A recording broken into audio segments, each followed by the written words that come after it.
Hello, and welcome to the Iaconian Archives. I am the archivist, your host and reader. In this episode, I will be sharing an excerpt from Decisions, a tale of scientists dealing with great changes happening outside of their laboratory. It's written by Mmouse15 and set in the cartoon Generation 1 universe. So pour yourself a glass of high grade, get comfortable at your console or in your berth, close your optics, and let's enter the archives.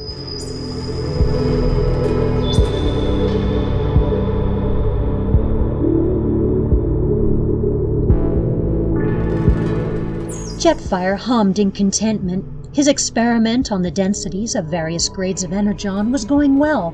Now, to move on to the next step, figuring out the maximum extractable energy from each grade. This data was crucial to the long-range missions being planned, and Jetfire relished the challenge.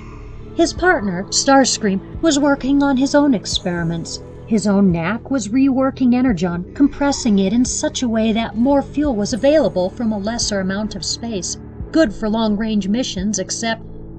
"I can't get the density down," snarled Starscream, flinging the beaker across the lab.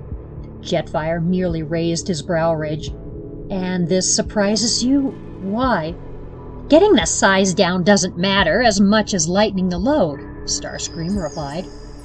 "Are you sure of your hypothesis?" "What do you mean?" Starscream looked puzzled. "Look, you're a jet. Yes, you can work in the near reaches of space as long as you have an atmosphere to work against. But I'm a shuttle.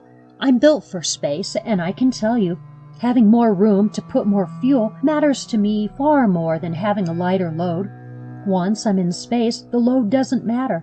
But how far can I go before I have to restock? That's what's important to me," Jetfire told him. "So I'm pretty sure that if you reread the specs, you'll find that trying to lower the density will lower the possible energy, and that will be unacceptable."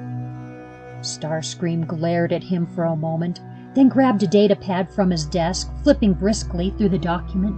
Then he flung it back onto the desk and crossed his arms. Jetfire, with effort, maintained his placid face and said, "And they agree with me, perhaps?" "Yes, they do," Starscream answered. "So, while I think lowering the density is a worthwhile pursuit, it is, perhaps, not appropriate for this time," Jetfire prompted gently. Starscream uncrossed his arms and vented, "I suppose so."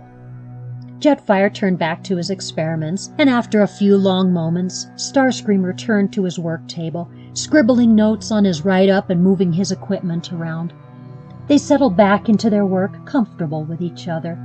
At the end of the Orn, they settled their experiments and headed out to the local pub, where they met up with various other scientists and engineers.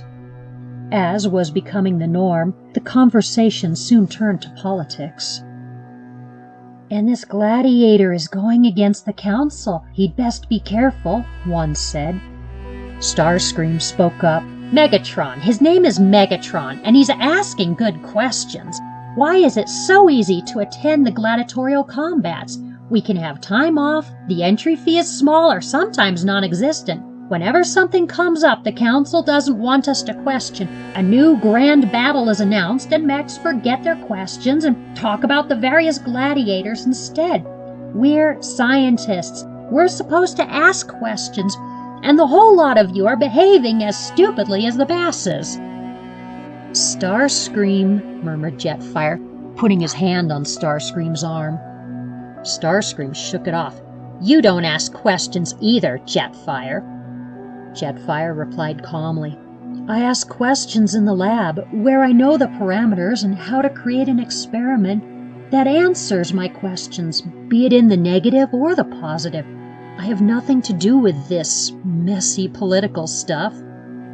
"This messy political stuff is what will keep us going," Starscream fired back. "If you don't ask questions, if you don't have input in the way our world is going, you won't have a job. You'll become one of the masses, a cog in the great wheel of grinding obscurity.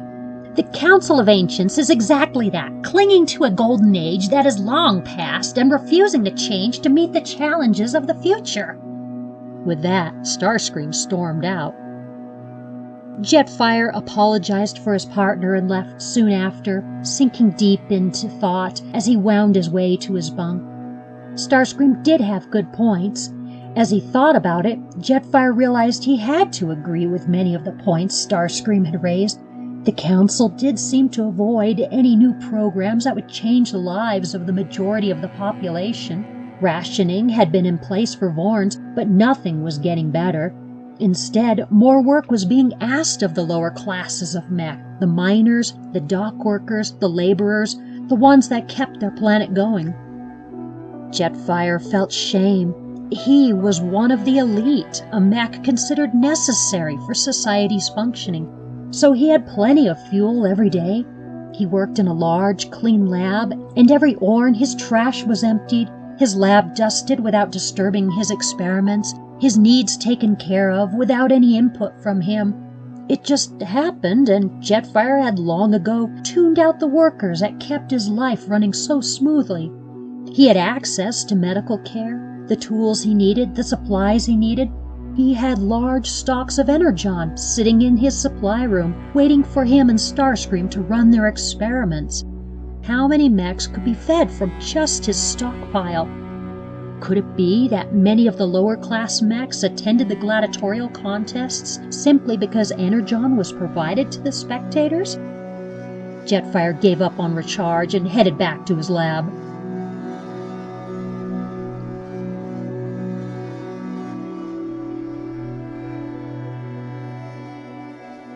When Starscream entered the lab, Jetfire was already deep in his work. Starscream sent him a puzzled look, but Jetfire ignored him. He was working on a new experiment, trying to see how to extract more fuel from the waste supplies of their planet.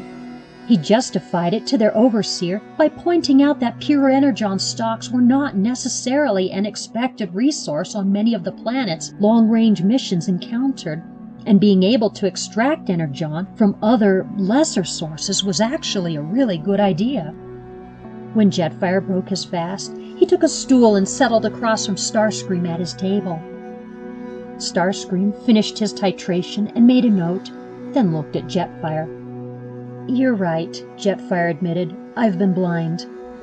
Starscream didn't answer immediately.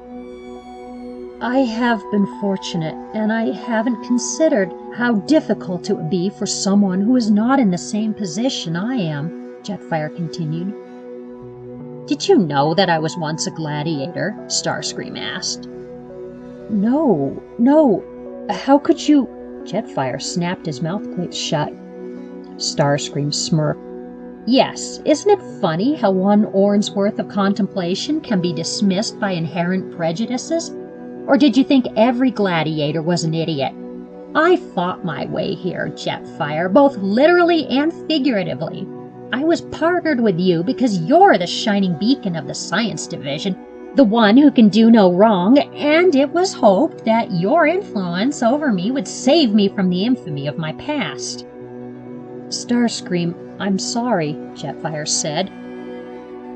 "Really, I'm sure you are, but if I raise such good points, is that lessened by the fact that I know so many of these gladiators asking these questions? Or is my knowledge of them a bonus? Which is it, Jetfire?" "I don't know," Jetfire confessed.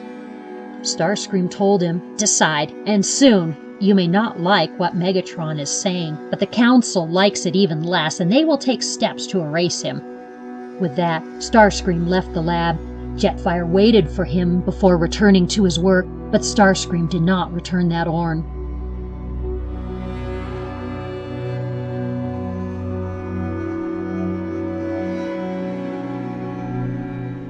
After that, things were prickly between them.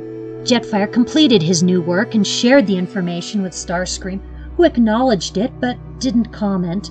Jetfire went back to his extractable energy work, but without the same enthusiasm he'd had before. One Orn, he went to the gladiatorial games and watched as mechs pounded on each other. He was bewildered by the violence in the arena and by the enthusiasm of the crowd. He left with more questions than answers. Things had changed between him and Starscream, too. Where they had once had an easy work relationship, now it was filled with charged moments, bitten-off questions, and prickly silences. Jetfire finally resolved to try and smooth things between them. "Starscream?"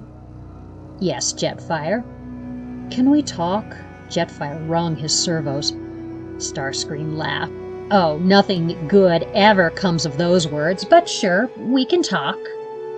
Jetfire took his stool over to Starscream's table and sat down. I want to remain friends with you, Starscream, and I don't know how." Starscream tossed his datapad toward his desk and said simply, "Join us." "Join us? Who's us?" Jetfire asked. "I know you went to an arena. What did you learn?" Starscream responded.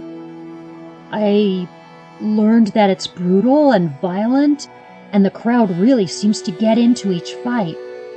"Why? Why does the crowd do that?" Starscream wanted to know. "Because," Jetfire trailed off and really thought about why. Starscream waited patiently. "Because then they don't have to think about their lives, and the violence is a stand-in for the violence with which they'd like to dismantle their own lives," Jetfire concluded. "Very good," Starscream replied. "And what is the solution?" "The Council will want to keep the populace sated with artificial violence so there isn't actual violence," Jetfire promptly answered.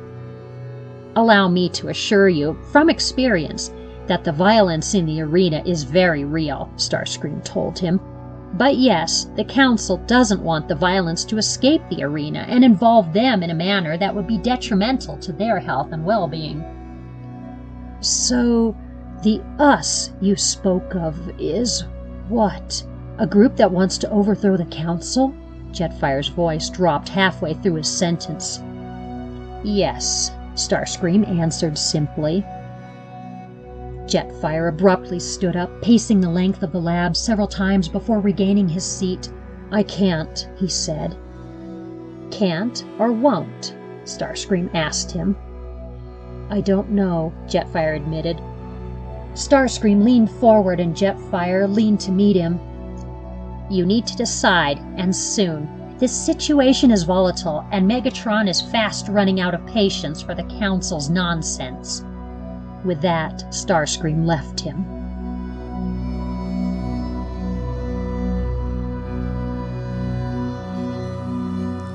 You can find this story posted in its entirety at archiveofourown.org, along with nearly 40,000 original Transformers transformative works. Give it a read and let the author know what you thought. Comments and kudos encourage authors to keep producing their art. Please subscribe to this channel and you'll know when new videos are posted.